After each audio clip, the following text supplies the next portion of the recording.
ഇനി നമുക്ക് പ്രേക്ഷകരെ അറിയിക്കേണ്ടത് വളരെ പ്രധാനപ്പെട്ട ഒരു വിവരമാണ്. അതായത് ഈ പരാതിക്കാരി കെട്ടിച്ചമച്ച ഒരു ആരോപണവുമായി വന്നിരിക്കുന്നു എന്ന് പറയുന്ന പോലീസിന് മുന്നിലേക്ക് എല്ലാ പോലീസുകാരെയും അല്ല, പോലീസിലെ ചില പുഴുക്കുത്തുകൾ 3 പേരെയാണ് നമ്മളിവിടെ കൃത്യമായി പേര് പറഞ്ഞു തന്നെയാണ് ഈ വാർത്ത.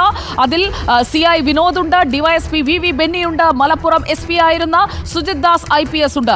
ഈ 3 വ്യക്തികളും ഈ സ്ത്രീയെ ലൈംഗികമായി ചൂഷണം ചെയ്തു എന്ന് തന്നെയാണ് അവർ പറയുന്നത്.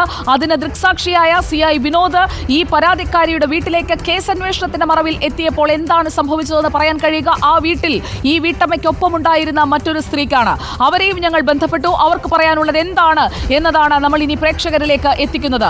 സുജിത് ദാസ് ഉൾപ്പെടെയുള്ള ഉന്നത പോലീസ് ഉദ്യോഗസ്ഥരുടെ പീഡനത്തിനിരയായ വീട്ടമ്മയുടെ സുഹൃത്ത് റിപ്പോർട്ടറിനോട് CI വിനോദ് വീട്ടമ്മയെ ബലാത്സംഗം ചെയ്തതിന് താൻ സാക്ഷിയാണെന്ന് സുഹൃത്തായ യുവതി വെളിപ്പെടുത്തി. CI വീട്ടിലെത്തിയപ്പോൾ താനാണ് വാതിൽ തുറന്നത്. ആ സംഭവത്തിന് ശേഷം അവർ വല്ലാത്ത മാനസിക വിഷമത്തിലായിരുന്നു. ഇക്കാര്യം എവിടെയും പറയാൻ തയ്യാറാണെന്നും ദൃക്സാക്ഷി റിപ്പോർട്ടറിനോട് വെളിപ്പെടുത്തി. ഇപ്പൊ വിളിച്ച പ്രസാദാണേ. അത് ഏത് കാലത്താണെന്ന് ഓർക്കുന്നുണ്ടോ? ഏതാണ്ട് എപ്പോഴാണെന്ന്? എത്ര വർഷമായി ഇപ്പൊ പെട്ടെന്ന് മറന്നു പോയിക്കണം. 2 വർഷമൊക്കെ ആവുന്നുണ്ടാവും അല്ലേ? അതെ, അത്ര ഉണ്ടാവും. എന്നാലും 3-4 വർഷം ഒന്നും ആയില്ലല്ലോ. ഇല്ല, അത്ര 2 വർഷത്തിനകത്ത് അല്ലേ? ഓക്കെ. അന്ന് ഇവിടെ ഉണ്ടായിരുന്നോ? താത്തന്റെ കൂടെ ഉണ്ടായിരുന്നു. അന്ന് എന്താ ഉണ്ടായിരുന്നൊന്ന് പറയോ? നിങ്ങൾക്കറിയാം. അതായത് ഞാനും താത്തി ആ പടാപ്പുറത്ത് കിടക്കായിരുന്നു, കുട്ടികൾ അവിടെ കളിക്കായിരുന്നു. അപ്പൊ ഈ വാതിൽമ വന്ന് മുട്ടി ഈ സാറ്.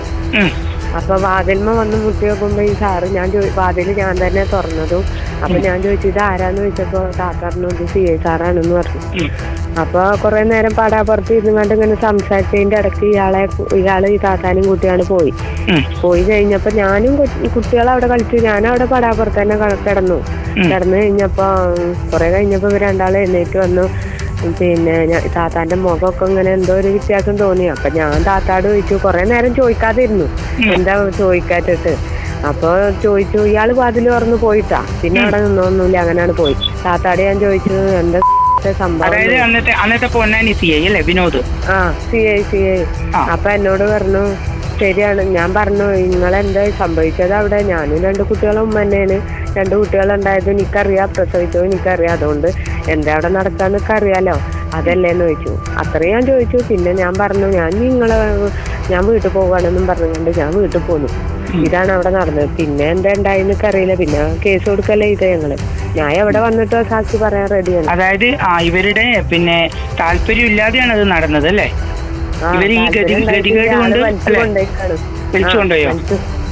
എന്നോട് ആരോടും പറയരുത് എന്നൊക്കെ പറഞ്ഞു. പക്ഷെ പറയാതിരിക്കാൻ പറ്റൂലല്ലേ നമുക്ക്. കാരണം അവരെ ഭർത്താവ് പറഞ്ഞു അവരെ കുട്ടികളെ ചതിക്കല്ലേ, നമ്മള് വഞ്ചിക്കല്ലേ. ഒരു സ്ത്രീ ഒന്നല്ല ആള്, അങ്ങനത്തെ ആളൊന്നല്ല. അത് അങ്ങനെ പെട്ടുപോയതാണ്. ആളങ്ങനെ ഇതായപ്പോ അങ്ങനെ ആയി പോയിന്നപ്പോ ആള് പറയാം. ആള് ഭയങ്കര വിഷമത്തിൽ അതിന്റെ ശേഷം വിളിക്കുമ്പോഴൊക്കെ ഈ കാര്യം പറയും, ഞാൻ അങ്ങനെ പെട്ടുപോയി എന്നുള്ള ഒരു വിഷമം ഉണ്ടാവും. എന്നിട്ട് ഈ CI അങ്ങനെ ചെയ്തതിന് ശേഷം ഇവരെന്താ ചെയ്തേ? ഞാൻ അവിടെ കുറച്ചു നേരം കഴിഞ്ഞപ്പോ ഞാൻ പോന്നു. പിന്നെ ആളവിടെ നിന്നു. പിന്നെ DYSPക്ക് പരാതി കൊടുക്കാൻ പോയില്ലേ? പിന്നെ അപ്പൊ അങ്ങനെ DYSPക്കൊക്കെ പരാതി കൊടുക്കാൻ പോയി. അന്ന് DYSP ആരാ? അതൊന്നും എനിക്കറിയില്ല. അത് താത്താക്കേ അറിയുള്ളൂ ആരാന്നൊക്കെ.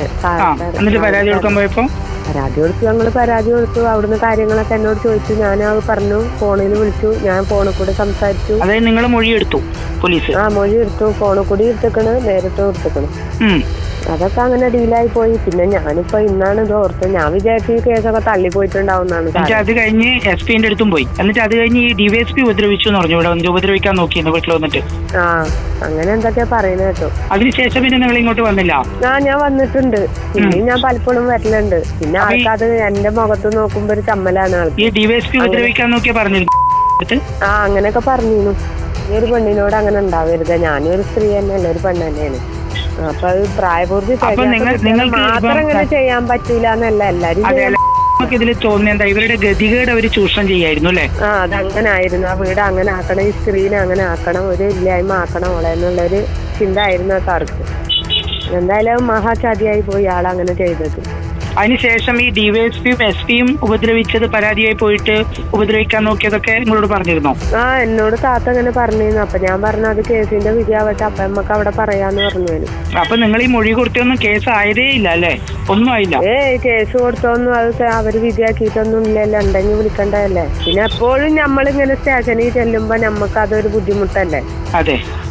ഞങ്ങൾക്കൊരു മര്യാദയായിട്ട് ഓരോ ഭർത്താക്കന്മാരെ കൂടെ ജീവിക്കുന്ന പെണ്ണുങ്ങളല്ലേ. അപ്പൊ അവർക്ക് അത് അറിഞ്ഞാൽ വിഷയാവൂല. നമ്മളിങ്ങനെ സ്റ്റേഷൻ കയറി ഇറങ്ങുന്ന ആളാണെന്ന് പറയുമ്പോ മോശമല്ല അത്. ഞാൻ കണ്ണുകൊണ്ട് കണ്ടതാണ് സാറേ, അല്ലാതെ നമ്മള് ഒരാളെ പറ്റിച്ചാനെ വെറുതെ നുണ പറയല്ല. ഞാൻ ഉള്ളത് പറഞ്ഞതാണ്. അതുകൊണ്ട് ഞാൻ എവിടെയും പറയാൻ തയ്യാറാണ്. ഞാൻ കണ്ടത് ഞാൻ എവിടെയും പറയും, ചെവിയിൽ കേട്ടത് ഞാൻ എവിടെയും പറയാം. ഇനി നമുക്ക് ഒരാളെയും പേടിക്കണ്ടല്ലോ. അത് ഞാൻ പറയും. ആ സാറ് മോശമായ ഒരാളാണ്, അതൊക്കെ മനസ്സിലായി.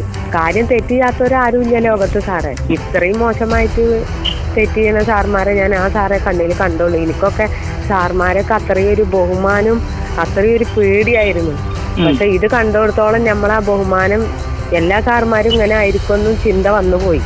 പക്ഷെ എല്ലാരും അതിൽ പെടുത്തല്ല കേട്ടോ, മനസ്സിലങ്ങനെ തോന്നി. പിന്നെ താത്ത മറ്റേ CI കൂടാതെ ഈ DYSPയും അതുപോലെ SP വരെ അപമാനിച്ചു എന്നാ പറഞ്ഞത്, ചൂഷണം ചെയ്യുന്ന പറഞ്ഞത് നമ്മുടെ അടുത്ത്. അതൊക്കെ എന്നെ വിളിച്ചറിയിക്കണുണ്ട് അവരെല്ലാതും. ഞാൻ പറയും നമുക്ക് എന്താ ചെയ്യാൻ പറ്റും, എപ്പോഴും പോലീസ് സ്റ്റേഷനിൽ കയറാൻ പറ്റുമോ? മോശമല്ല അത്. നമ്മളൊരു സ്ത്രീകളല്ലേ, നമുക്കൊരു മര്യാദ അല്ലേ. അത്യാവശ്യ കാര്യത്തിൽ നമ്മൾ കയറി അത് അവർക്ക് ചെയ്യാൻ പറ്റുമെങ്കിൽ എന്തെങ്കിലും വിധിയാവുകയാണെങ്കിൽ വിധിയാവട്ടെ എന്നും പറഞ്ഞ് ഇരിക്കുകയാണ്. CI വിനോദ് വീട്ടമ്മയുടെ മലപ്പുറത്തെ വീട്ടിലേക്ക് വരുമ്പോൾ അവിടെയുണ്ടായിരുന്ന സുഹൃത്തായ മറ്റൊരു സ്ത്രീ, അത് ഈ വീട്ടമ്മയുടെ സുഹൃത്താണ്, അവരെയും ഞങ്ങൾ ബന്ധപ്പെട്ടു. അതായത് ഒരാൾ ഒരു പരാതി ഉന്നയിക്കുമ്പോൾ അതും ഉന്നതരായ പോലീസ് ഉദ്യോഗസ്ഥർ 3 പേർ അവരെ പീഡിപ്പിച്ചു, ലൈംഗികമായി ചൂഷണം ചെയ്തു. 2 പേർ ബലാത്സംഗമാണ്, മറ്റൊരാൾ അവരുടെ ശരീരത്തിൽ അനുവാദമില്ലാതെ സ്പർശിച്ചതാണ്. ഈ 3 പേരും നടത്തിയ കുറ്റകൃത്യം എന്താണ് എന്ന് ഒരു സ്ത്രീ വന്ന് നമ്മുടെ മുന്നിൽ പറയുമ്പോൾ അതിൽ നടത്തേണ്ട വസ്തുതാ പരിശോധനകളൊക്കെ റിപ്പോർട്ടർ നടത്തുകയാണ്.